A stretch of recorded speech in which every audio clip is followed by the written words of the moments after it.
መጽሐፈ ኢዮብ ምዕራፍ 8 ሹሐዊውም በልዳዶስ መለሰ እንዲህም አለ። እስከ መቼ ይህን ትናገራለህ? የአፍህስ ቃል እስከ መቼ እንደ ዐውሎ ነፋስ ይሆናል? በውኑ እግዚአብሔር ፍርድን ያጣምማልን? ሁሉንም የሚችል አምላክ ጽድቅን ያጣምማልን? ልጆችህ በድለውት እንደሆነ እርሱ በበደላቸው እጅ ጥሎአቸዋል። እግዚአብሔርን ግን ብትገሥጽ፣ ሁሉን የሚችለውን አምላክ ብትለምን፣ ንጹሕና ቅን ብትሆን በእውነት አሁን ስለ አንተ ይነቃል፣ የጽድቅህንም መኖሪያ ያከናውንልሃል። ጅማሬህም ታናሽ ቢሆንም እንኳ ፍጻሜህ እጅግ ይበዛል። ዘመናችን በምድር ላይ እንደ ጥላ ነውና እኛ የትናንት ብቻ ነን፣ ምንም አናውቅም።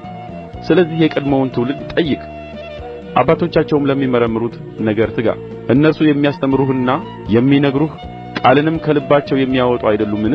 በውኑ ደንገል ረግረግ በሌለበት መሬት ይበቅላልን? ወይስ ቄጤማ ውኃ በሌለበት ቦታ ይለመልማልን?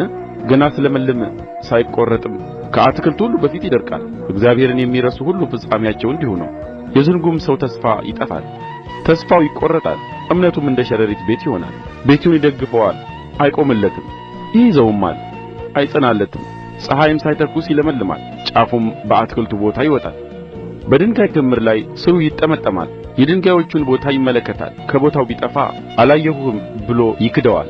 እነሆ የመንገዱን ደስታ እንዲሁ ነው፣ ሌሎችም ከመሬት ይበቅላሉ። እነሆ እግዚአብሔር ፍጹሙን ሰው አይጥለውም፣ የኃጢአተኞችንም እጅ አያበረታም። አፍህን እንደ ገና ሳቅ ይሞላል፣ ከንፈሮችህንም እልልታ ይሞላል። የሚጠሉህ እፍረት ይለብሳሉ፣ የኃጢአተኞችም ድንኳን አይገኝም።